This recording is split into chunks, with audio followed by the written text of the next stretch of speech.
Hi,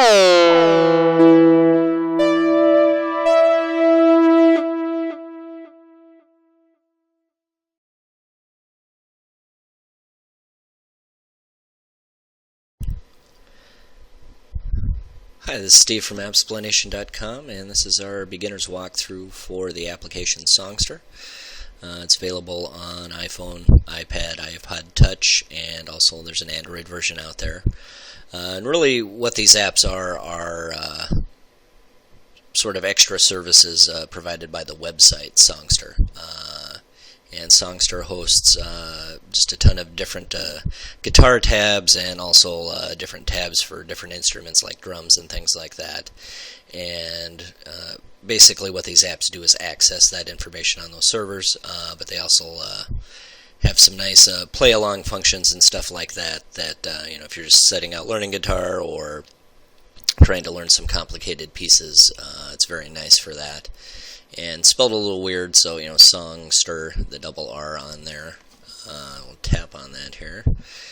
And this is our main view. Along the left here are just your basic search functions. So if you wanted to pick out a specific song, we just tap on that, type the name in, it'll pull up a list.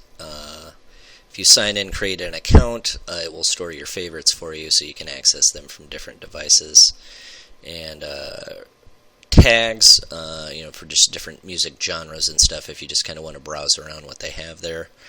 And the top one, popular, is a nice one. So this is, the tabs that are accessed the most by the users on the site. Tap that back out there. And pulled up Blur song number 2 here, which if you don't know what that is, it's pretty distinctive, so you'll probably recognize it when I start playing it. And I wanted to use it to highlight a couple different things about this application. First off, if you don't know what tab is, if you've ever thought about picking up a guitar or another instrument, or a stringed instrument, specifically, what tab is basically poor man's sheet music.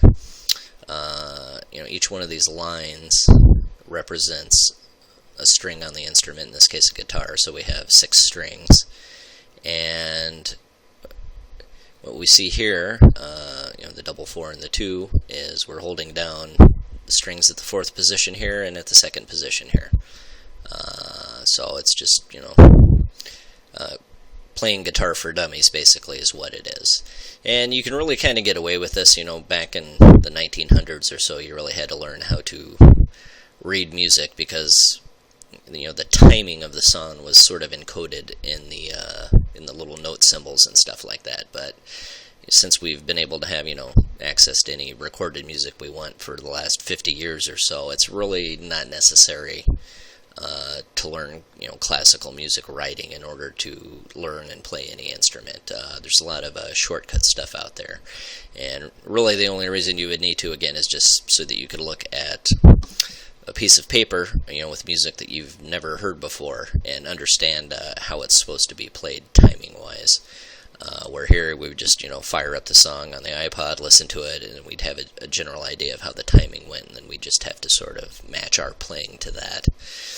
And for the most part, when I started back in the day, and I'm not going to tell you how far that day was, but used to go to music stores and stuff like that, and you would buy a guitar tab printed into books. So, based around different albums. So I was a metalhead back in the day, and used to buy a lot of Metallica tab books, and for any specific album, they would have every song in that album broken down, and it's a very, very easy way to learn.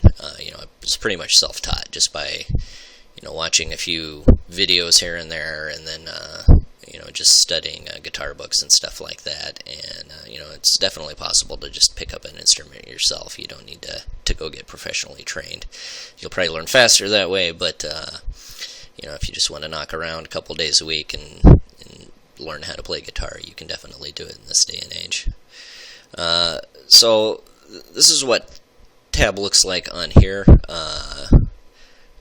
prior to an app like this, we used to just go on the internet and search for two things. We would just click in the name of the song and Google it and put, song 2 tab, and it would pull up something like this. And as you can see here, very different looking than what we have on Songsterr. Let's go back to that real quick here. As you can see, the notes just don't line up at all, and the reason for that is this is done in a certain tuning up here, so each string is tuned to a certain note. And on this one, they're tuned to completely different notes for the most part, or in actuality they are. So one of the issues you run into when you're learning is that basically anybody who wants to can make a tab and throw it up on the internet, and it doesn't necessarily need to be accurate. It could sound very similar to the actual recording, but if you've ever played guitar or know someone who does, they could tell you it's basically every eight notes repeat, down, up and down the neck, and in different tunings and stuff like that. So there's just a multitude of different ways to produce, similar sounds, without any consistency. The nice thing about the Songsterr tabs is that they are, from what I've seen, highly, highly accurate to what the actual recordings were. Some of them will be missing the extra instrumentation and stuff like that, but for the most part, they're highly accurate. Another thing we would do is type in the name of the song, song 2, and then chords behind it, so song 2 chords. And as you can see here, it just sort of lists out what chords are being played. Nice thing about this way is that usually you'll have the lyrics there as well. The trouble with it is it doesn't really give you anything beyond just what basic note or basic chord is being played. It doesn't give you any idea of the rhythm to it. You have to sort of figure that out all yourself. Once you get good at guitar, oftentimes this is enough. And if you're sitting there at band practice, it's kind of nice to have both the lyrics, the chords, just sitting there on one sheet you can access. Where if I were to go on here, the nice thing, at least about the iPad app, is it follows along with it live. But if we go out to the Songsterr website here, and this is the Songsterr website, it actually gives you the ability to print this. The trouble with that is you're going to have like 20 pages, and trying to play and turn pages at the same time is a real pain, as you can imagine. So tab and chord files, mainly the chords are, for practice purposes and things like that, are a real nice reference still. But in terms of this app, just figuring out how to play something, it's great, because I'm going to go down here and I'm going to click play.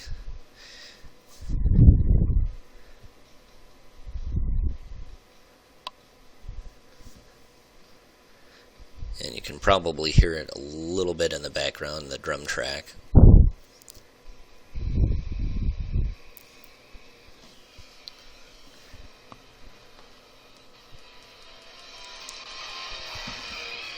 we go.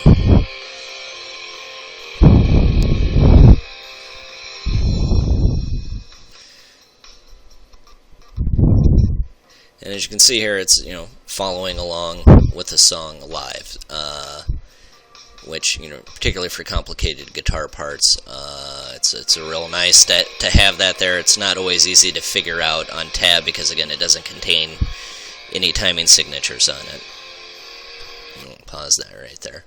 The other cool part about this is it will give you multiple tracks in most cases. There's a little guitar symbol at the top. If we tap on that, it's going to pull up a list of all the available instruments. In this case, drums. We've got 4 different guitar sounds going on, and they kind of tried to duplicate the vocals with another instrument up here.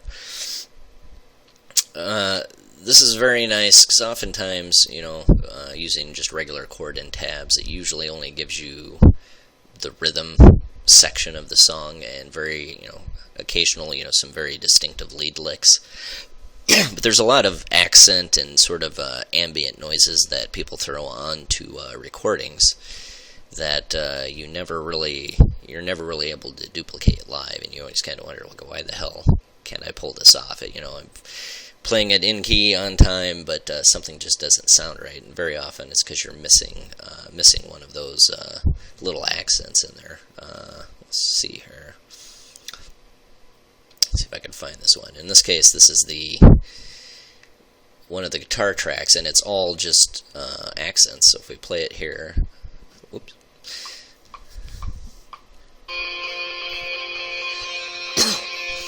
The recording, you can barely hear that. It's kind of in the background. But if you were to get and play this song live without it, it just seemed like something was missing. And you can't always duplicate some of this stuff, but it's nice to kind of have it there. Sometimes you can rearrange a song to sort of give yourself that feel, even if you don't completely duplicate what you heard on the track. A few things here. The solo button. If you hit that, that's the S. It will play the song. But only this track you'll be able to hear. So it's nice if you want to sort of hone in on one specific piece without any distractions. We'll just tap it again just so you can kind of hear that.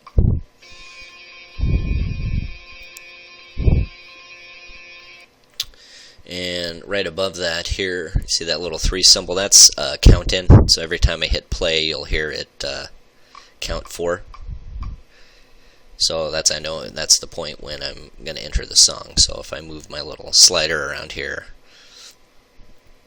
with the counter on, I'll have a little bit of warning before the song starts, and I'll know where to jump in. You can of course shut that off if you want. Another really nice feature up here is we have ability to slow it down. We can tap this and play it at half speed. And we'll play here.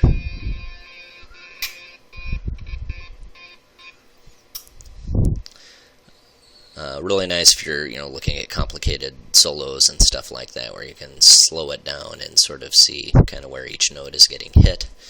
And up here we have the loop button, so it'll just keep playing the track over and over again.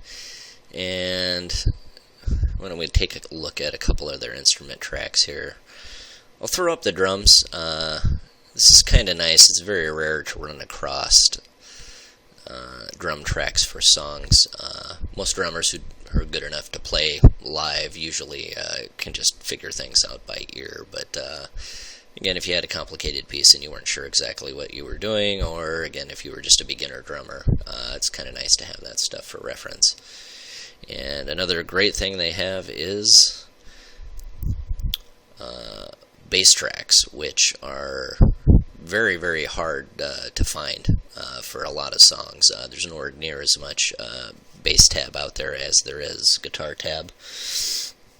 And so very often, bassists will just sort of look at the guitar tab and just sort of play the root notes of the chords that the main guitar is playing, but that can sort of flatten out the song a little bit and not make it seem as dynamic. So to be able to go in here, and we're solo in it, so let's fire it up.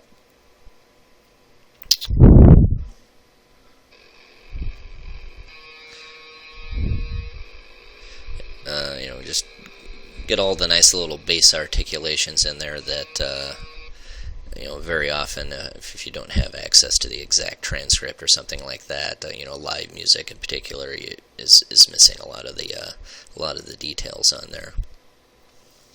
And that's basically it. It's not a very complicated app at all. Once you know what all these buttons do. Once again, it is a great web service. It's free. You can hop right on to any web browser, search for a song, and just type Songsterr in the name, and it's going to pull up the tab if they have access to it.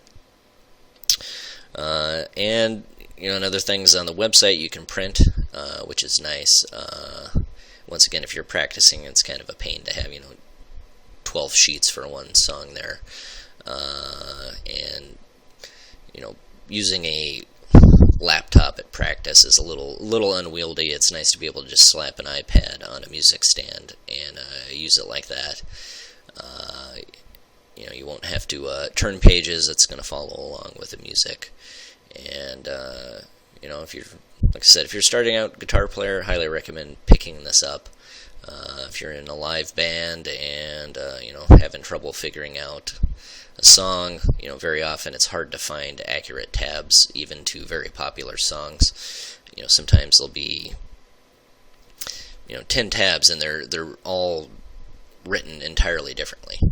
So 10 different people have approached the song in a different way, and again, while it sounds similar, it doesn't sound as exact. And in particular, things like these little overdub guitar tracks, like we were showing you on this one here, where there's just these little accents throughout the song. Most mainline guitar websites or guitar tab websites are just not going to have that information on there. So, if you're looking at picking up guitar, highly recommend both the app and just the act of picking up the guitar. It's a lot of fun, and I'll probably post a couple more videos related to this exact subject, but more focusing in on some specific learning guitar techniques to kind of go along with this for some of the people out there that are just beginning. So, thanks for watching. Have a great day.